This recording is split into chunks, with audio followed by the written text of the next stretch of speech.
Here's a question for you. Say you're driving and you notice on the side of the road is a man beating up a woman in public. Do you stop and intervene? Now this guy decided to, and well, here's what happened. Hey! Get your hands off of her!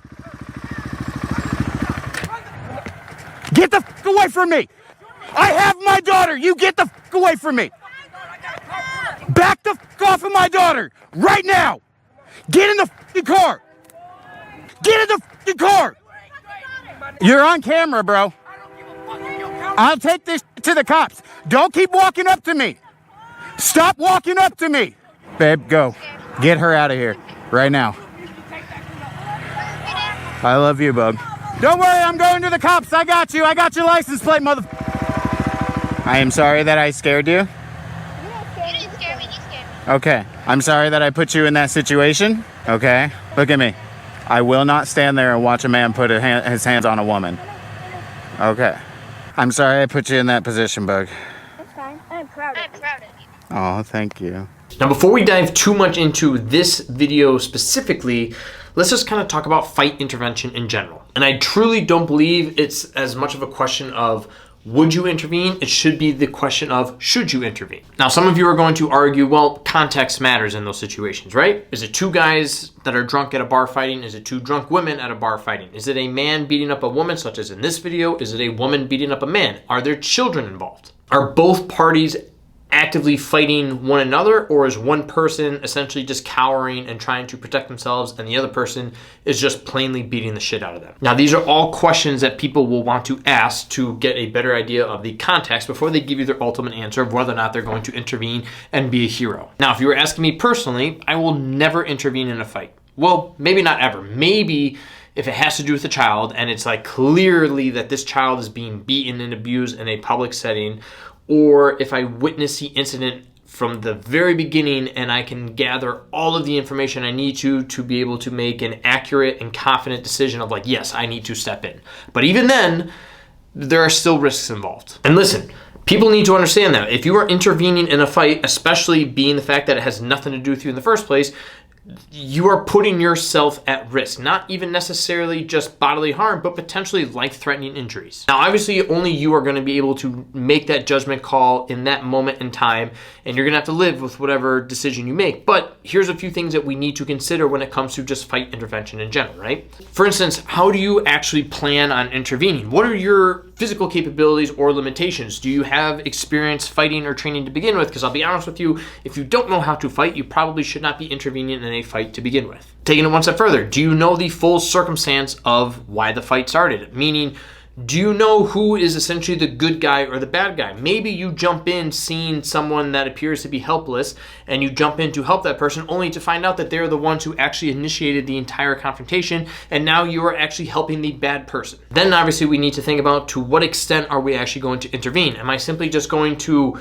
scream at you from a distance? Am I going to call the authorities and just kind of be on standby and watch what happens so that I can be a good witness? Am I going to go up and physically grab you and pull you off and try and separate it? Am I going to hold you down? Or am I just going to start jumping in and beating the piss out of you or grabbing an object and hitting you over the head or something? Like, to what level, again, are we going to intervene? Hell, maybe we'll even try to gather some of the nearby bystanders so that we can collectively jump in as a group and break up the fight. Now, a big component that we do need to consider is what are you legally able to do in those situations? Because remember, it's a fight. People are going to be held accountable. And if you intervene in a fight and cause direct harm, or if your actions cause a chain reaction for somebody else to get harmed, you're going to be held accountable for that. So you have to understand that there are going to be legal repercussions, not just physical ones. But you could potentially get slapped with some serious tickets or potentially even jail time, depending on what you do. And then obviously on top of all of that, the biggest thing that people need to understand is you're putting your life at risk for something that has absolutely nothing to do with you in the first place. And that's what people tend to forget. They see a situation going on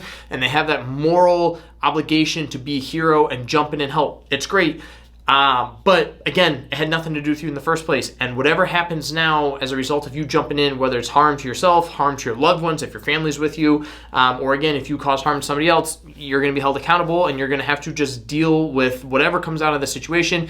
You have to live with that. So my suggestion, anytime you see any sort of altercation like that, or again, like what we saw in this video here, gather as much information as possible, immediately call the authorities, pass along all the information to them, and let the professionals handle it, because again, that's what they get paid to do. Now, let's get back to this video in particular. We have the father on the bike who sees a woman being hit by her husband or boyfriend. We don't know what the relationship is, doesn't matter. He sees a woman being beaten. He decides to pull up at the intersection and call attention to it and essentially call the guy out, tell him to get off the woman, stop hitting her, choking her, whatever it is that he's doing. Now, before we go any further, just by witnessing this, I'm not opposed to that. You see something going on like that, he wants to stop. He's at a good enough distance. He's not close enough for the guy to hit him or anything. And he's very firm in his actions. Stop hitting her, back off, leave her alone. I get it. That being said, you've now involved yourself in a situation that, again, had nothing to do with you. So, to no surprise, the gentleman decides to start walking up to the biker because he doesn't like being called out, right? So he approaches the biker, who at this point now draws out his concealed carry. Now, this is where things kind of get tricky. He doesn't use the firearm in this. Instead, he keeps it pointed at the male subject, is very clear in his demands, telling the guy to back off, do not come any closer, stay where you're at. I've got all this on camera. But then he throws out a little detail in there that changes everything in the situation. He starts yelling, I have my daughter with me. My daughter's with me. Back away from my daughter. Listen, dude, you have now just proven to the entire world that you are the biggest idiot out there. Not only, again, are you involving yourself in something that had absolutely nothing to do with you, you have now put yourself in a position where you have to draw your own firearm, which, again, is not a position that we want to be in. And the biggest thing is you have involved your family. Now, he does a nice job later on of getting his daughter to hop onto his wife's bike, who also happens to be there, and she gets onto her bike and they take off to safety. Good move by you. Yes, get your family out of there. The problem is they didn't have to be there in the first place because you wanted to compare dick sizes and you decided to involve yourself in something that had nothing to do with it in the first place. Now, let's go back to the concealed carry. For all my concealed carry owners out there, would you have drawn in this situation? And if you use your firearm in this situation, would it be considered self-defense? I'd have to look into this officially, but in my first thoughts and impressions, I would say no, because he initiated the engagement. I understand that there was a male subject beating up a female subject. Maybe if it was a situation where the male subject is like beating the woman to death, maybe with an object or a weapon, and this man draws his firearm, makes very clear demands to get off of her. He doesn't, so then he opens fire to save the woman's life. I could see that being self-defense. Instead, you call a man out, tell him to stop beating up on this woman. He turns his attention to you and starts approaching you out of reaction to what you initiated, and as a result, you now draw your firearm. I don't know if that would fall under a self-defense claim or not, just because, again, it had nothing to do with it in the first place. You weren't being harmed. The threat essentially was not there because the moment you called attention, the guy stopped. There's a lot of factors that it would be a tough case. I honestly think it would be a tough case. But again, as a concealed carry owner myself, I would definitely not draw in the situation because I wouldn't be in that situation to begin with, because I would not intervene in a fight, especially when it comes to domestic situations. And this video is a great example of how not only is fight intervention a terrible idea because it can lead to terrible things, but domestic disputes in particular are very messy. And a lot of times the partners, even though they may be getting beaten up or abused, will tend to actually stand with their own partner against you. And now you trying to be the hero is now potentially getting jumped by multiple individuals because they don't want your help after all. And you kind of see it in this where the woman starts to kind of speak up and run her mouth a little bit and telling the guy to get out of there, to leave, especially when he starts saying like, oh, I've got this recorded, it's going to the police. But then even if you look closely, you'll see that when he drives off and he passes the car, not only is the male giving him the middle finger, but his wife or girlfriend is also giving him the middle finger. So obviously whatever was going on there, it's clearly not the first time. They deal with it in their own way. Doesn't concern you. Get your family and get out of there. In my opinion, like, this video just kind of, I understand like not a lot happened, but a lot of stuff could have happened.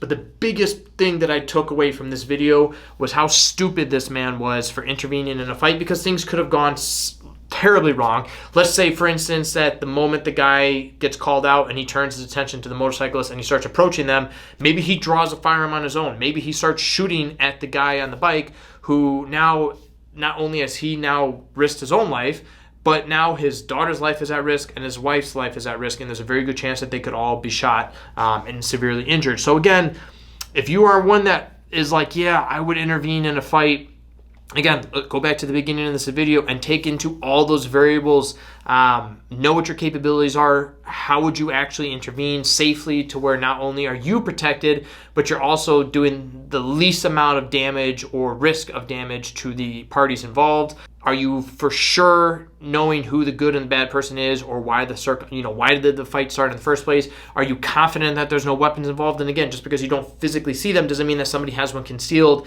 And maybe because you jump in and start intervening, that gives the other person time to actually draw the weapon. And guess what? Now you're at risk for getting cut or stabbed or shot at or hit, whatever the case may be. And ultimately, are you sure that there's only those people that you see involved? Maybe they have friends that are on the way. And now as you're in the middle of intervening, the friends come running and think that you're actually involved with it, and they, guess what, start beating up on you as well. So again, fight intervention can get very messy.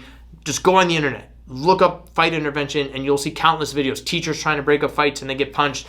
People trying to break up fights at sporting events and they get knocked out, right? It's just not a place you want to be. And again, I emphasize this over and over.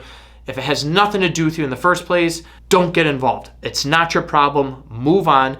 If for whatever reason you absolutely need to address the situation, gather as much information as possible, take whatever pictures you need to take from a safe distance, but call the authorities as quickly as possible and let them come and handle the situation. And if you're in a safe area where nobody's going to come up to you, or you're at a safe enough distance, maybe hang around just to be a good witness for when law enforcement comes.